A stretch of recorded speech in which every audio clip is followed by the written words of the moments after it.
Hello everyone! In this video tutorial, we will guide you on how to check deleted message on Snapchat.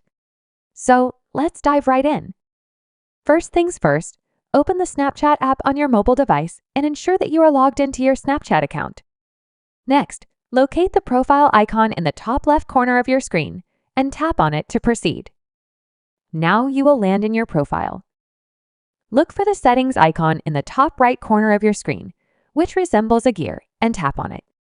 In the Snapchat settings menu, you will find various options.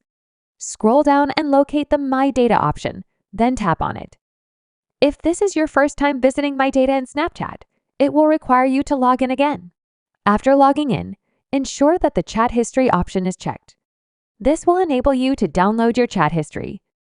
Scroll down further and tap on the Next button located in the bottom right corner of your screen. Next, select your desired date range. For example, I am selecting 1 month. Then, confirm your email address under the section titled Confirm Your Email. Once you have completed all the necessary steps, tap on the Submit button.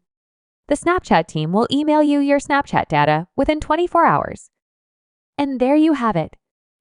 If you find this video helpful, don't forget to subscribe to our channel for more tutorials. Thanks for watching.